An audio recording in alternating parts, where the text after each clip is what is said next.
I cannot wait. You texted me earlier and you told me that you could not wait to tell me about this. Would you like me to tell everyone what this is? Okay. So, this is like my favorite segment on the show now. We do a segment called S.O.S. And if you're watching us on YouTube, welcome. This segment is called S.O.S., which is short for Sentient Object Sm. And during this segment, we trade off every other week. So I did it last week, but one of us reads a sentient object romance and then tells the other one about it. They're novellas, you know, like they're short. I've seen some longer ones though recently. There are some long ones. Didn't you send me one? You were like, not at 200 pages, you know, because you were like, I don't have time for that. Like I would like to read this, but not for for S.O.S. There are priests involved. I'm like, this is including all of my kinks. What is happening? Like, this is like a crossover of all of like the things. Yeah, maybe next time. Maybe. Yeah.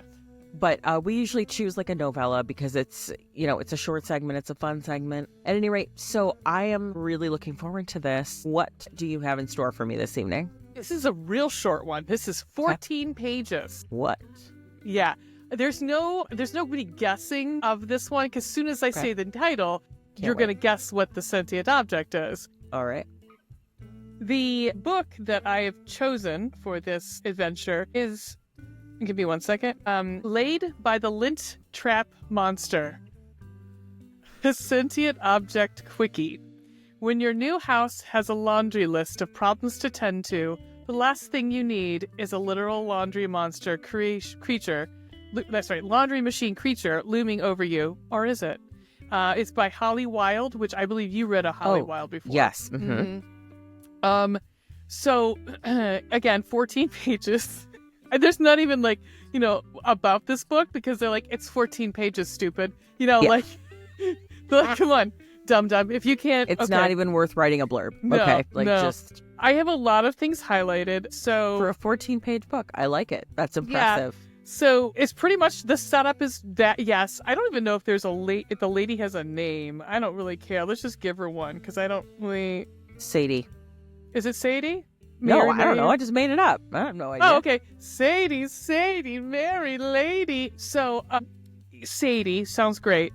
Has renovating this new house that she has purchased, and she's, you know, like kind of done for the evening. You know, I forgot what she had done that day, whatever. She throws her clothes in the washer, she's kind of sitting around, you know, it's a pants off, dance off. So she's kind of like got her pants off, but she's got her underwear on, you know, got her shirt on, but she's like, her pants are dirty. So she's dancing around in her panties, whatever. Right? Sure. So as she goes to get her pants out, because she starts freaking out because she can hear the dryer. She starts thinking about like how old the house is. She's like, has anybody cleaned out that like the lint trap? Yeah. Now, I don't know if anybody else does. I literally clean that bitch every single time I do a load of laundry. 100%. It's a massive fire hazard. However, 100%. like the vents, like the vent that goes, like that is something that I think people neglect a lot, including like ours are due. You know, like we should. Yeah.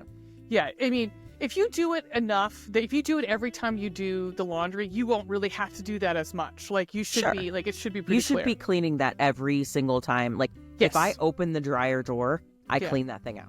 Yeah, 100%. Yeah. So she's like, there's like 100 years of like lint in here. So she starts trying to pull the lint off of the catch, and a voice comes in from comes out from the laundry or the dryer, and is like, hey, that is my hoo-ha. And she's like, I'm sorry. And she's like, well, we got to get you out of there. So she literally pulls out a lint monster from her dryer, like the dryer duct. It is a lint monster. Let me look here. He does not. Let's see. Soon as he gets out, he's naked. Of course. And so that, the phallus that she had been touching is now trying to catch fire. So what does she have to do to put it out? She's first got to rub it. Rub it? Yeah, of course. And then she's like, I've got to spit on it. And then, Yeah. That girl's going to prison.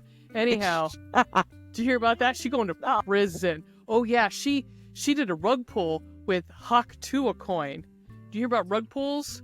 Yeah. No, but I did hear about the coin. Yeah. Oh no, she's going to prison because she also just on one of like this podcast that she deleted, pretty much owned up to it that she knew. Oh yeah, millions of dollars. Anyhow, couldn't happen to a better person. Anyhow, there's a special place in hell for rug pullers. Anyhow, so I'm just sorry. I just think it's just awful. You're cheating at people who are your fans. That sucks. That really sucks. Yeah, that does suck. Anyhow, so she's stroking it.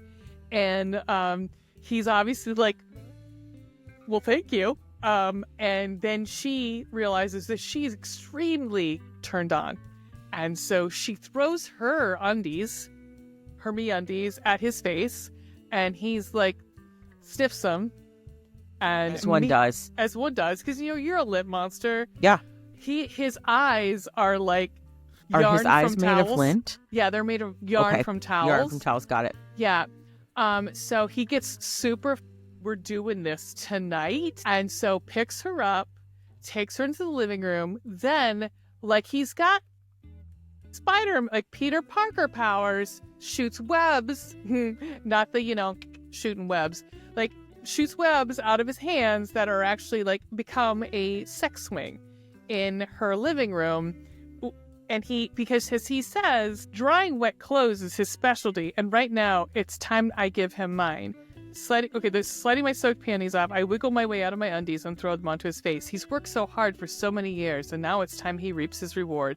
As he tilts his head back to breathe in my scent, I bring him to the back of my throat to wet. Okay, this is what she's actually, she's decided to go downtown. Cool. I bring back to the back of my throat to wet him fully the same way he has me dripping. So then he takes him up to the. So I said, she's now wet, and he says, wet things get to hang until they're fully dried.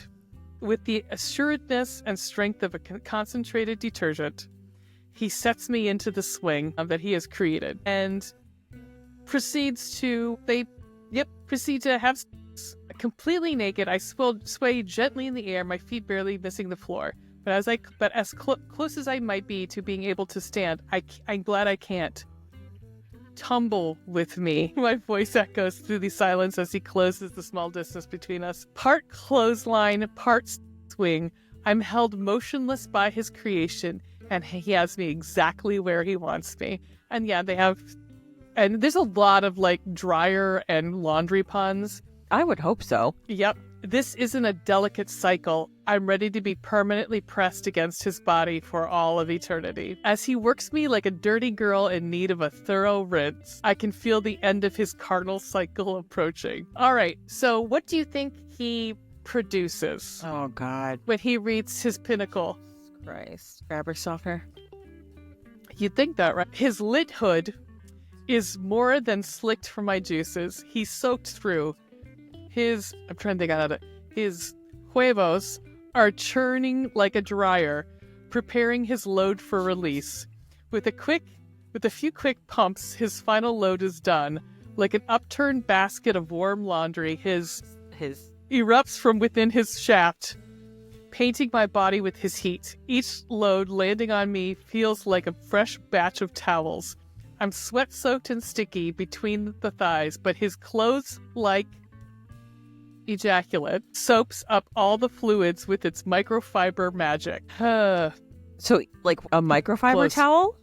Yeah, be close. But then Lint, she calls him Lint. Lint turns me around gently so he can sprinkle the final drops onto my belly. Soft, fuzzy socks plop from his member and onto my heaving chest. The end. Oh, he also tells her, this house is really old. There's something in the attic, too. There's something, like, there's other, so there'll, I would assume, be other parts additional to books. Sure, yeah. Yeah, and that's the end. How do you feel about that? I have several questions. When they are having, is he still, like, lint?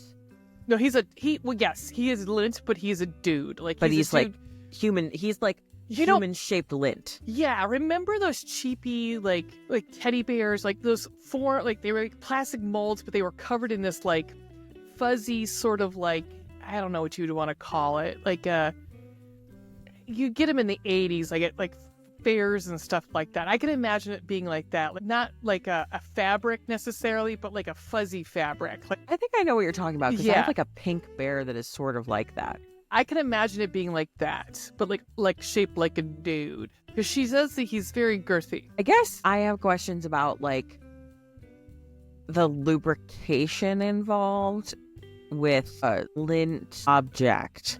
Well, she thinks that because she went downtown on his lint hood, that he was lubricated enough to put A into slot B. Honestly, it was funny. I did laugh. I was like, you know what? It's not badly written. Again, it's like one of these ones where it's not badly written. It's punny, and it's funny. I don't know. It's 14 pages, guys. It's not going to turn you on. I mean, if it does, that's good for you, man. And good I imagine it's on KU. It is on KU.